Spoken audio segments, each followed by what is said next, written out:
I get so depressive and can't get out of bed when I hear you in the kitchen. 'Cause you'll have more to say about all your thoughts and worries surrounding my condition. I can't understand it, I know that it's hard to be happy in my presence. You won't let it go, and I think I'm getting more indecisive by the second.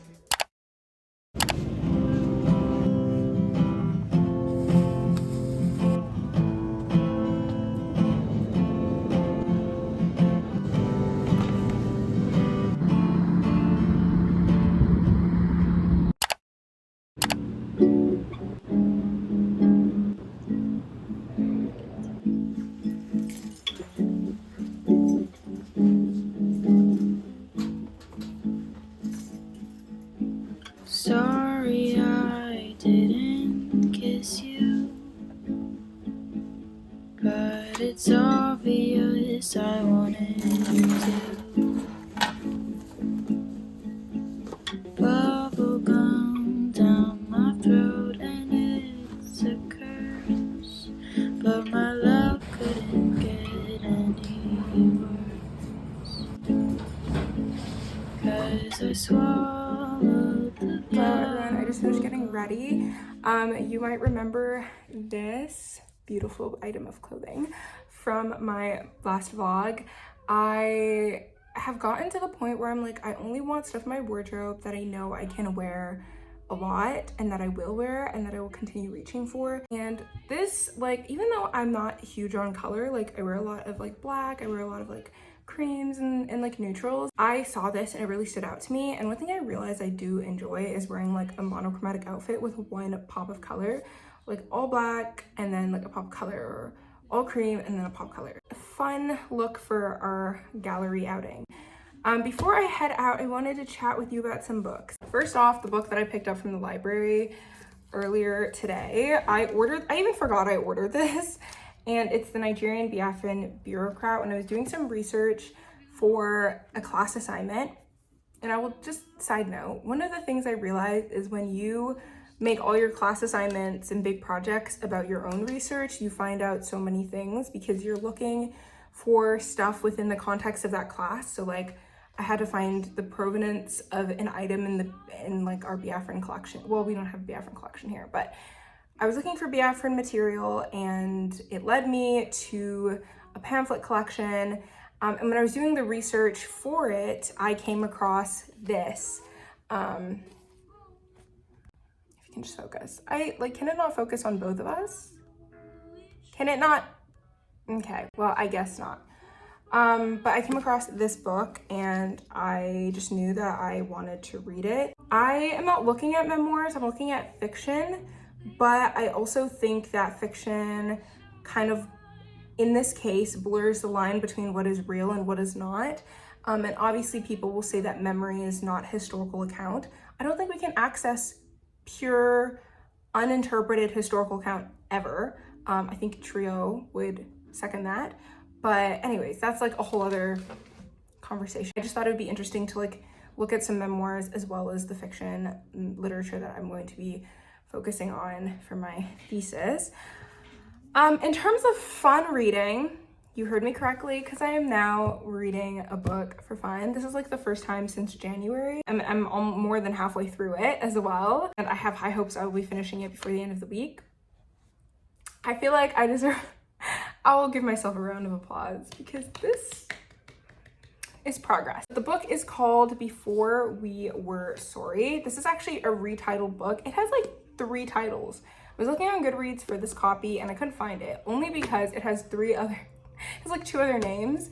But this is by Kit Frick, and I feel like this version recently came out. Basically, the story follows 4 girls, really one girl, one main girl. Her name is Ellery. The way I was about to forget her name. Her name is Ellery, and she and 3 other girls used to be besties, Rhett, Bex, and Jenny. But something happened the year before, and now she's kind of a loner. Like she's not friends with any of them. The guy that she was with, they're no longer together. And basically her life is falling apart. And from our perspective, reading this, we're not really sure what went down, what transpired, but the point is for you to want to find out. And so we're flipping between the then and the now. And I have to say, I love when authors who are writing contemporary literature have a dual timeline, or I love it when authors kind of like fragment the timeline. I think it keeps things interesting, especially in like a contemporary style novel where, I don't know, stuff can get really repetitive really quickly. I want to be on my toes. And as someone who's like a mystery thriller leaning individual, this is like a perfect way to make this story feel a bit more investigative on my part as a reader. I'm like trying to piece together what happened the summer before. I already come to a couple conclusions based on the interactions that our lovely main character has had with her former friends and former boyfriend, but also I'm like very confused. I think one thing with this story, and I don't know, Kit Frick, I read one other of her books, Very Bad People, and they always start off really strong, and then I feel like towards the middle, they start to drag a bit. This book is not very long to begin with, like it's 200 something pages. I'm just past the 200 mark, and I feel like I've been reading this forever. I mean, I've been reading it for a week, but like the actual timeline just feels like it's drawing out a bit more than it needs to. Like this could definitely have been a 200-page book. But I'm curious to find out what happened. I'm not necessarily upset about it. I just, sometimes writers should be a little more succinct. But I am enjoying this. I think I'm enjoying this more than I enjoyed Very Bad People. Because Very Bad People started off so strong for me, and then I just stopped caring like halfway through. Also, I think it like fell off with the kind of writing style that she started with, which was very like whimsical and like fairy tale oriented, and then suddenly like there was none of that, and I just kind of was like, you can't start with such a charming writing style and then abandon it halfway through. I mean, you can because you're the author, but I wouldn't recommend it. And then the next book that I need to finish before the end of the week is No Longer at Ease. The way that this is not focusing on any of these books is driving me insane, but No Longer at Ease by Chinua Achebe. This is the second book in the African trilogy. I've read Things Fall Apart so many times, and I've read Arrow of God, but I have never read this. And so I'm going to be presenting on this and then also writing a very long paper on it. So I do have to finish it before the end of the week so I can put all that stuff together. Anyways, I just wanted to share a little reading update. I'm heading out to the Yale Art Gallery, and then when I get home in the evening, I need to pack because tomorrow we're heading to our conference, and I am very excited about it. So anyways, let's head out, and I will see you soon.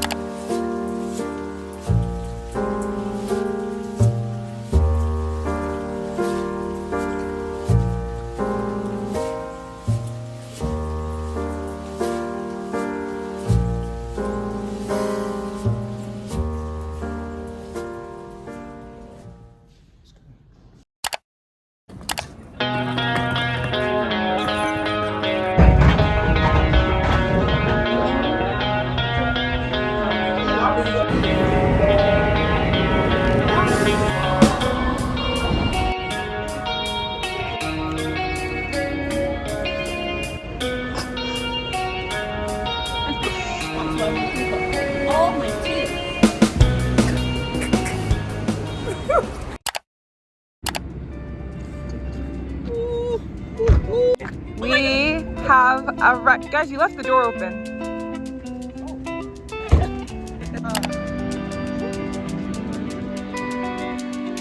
Say hello.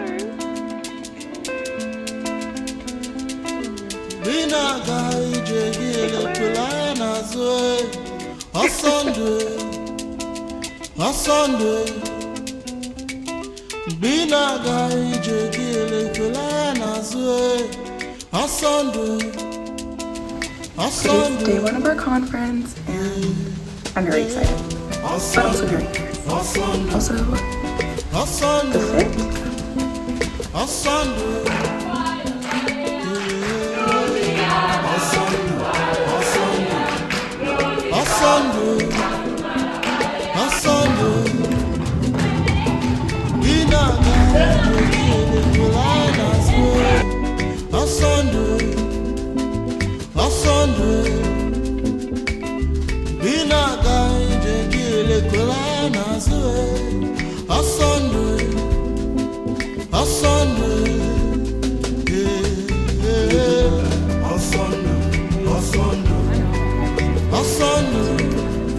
Joshua, I'm supposed to. The glitter is glittering for real.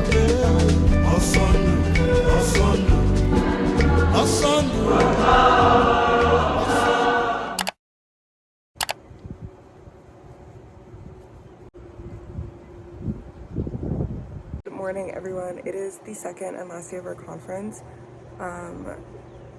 Yesterday, Josh and I presented. Today, Juliet and Shu are presenting, and then we are heading out right after to the airport. But I just wanted to tell you, I finished the book. I finished it like 2 days ago, actually. I finished it on the flight here, and I have so many thoughts, and I think I might talk about it in my next vlog, just because I need to edit this and have this up for tomorrow.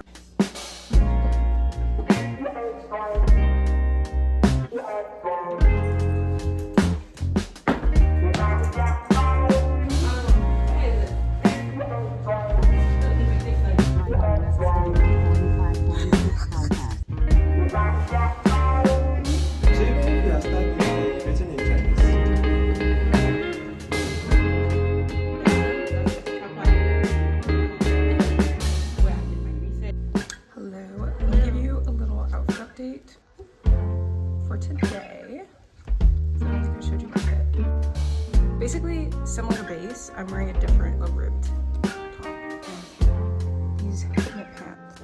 Guys, Juliet is leaving us. She's leaving. Oh my goodness. She's leaving. Is the car? What does the car look like? Oh.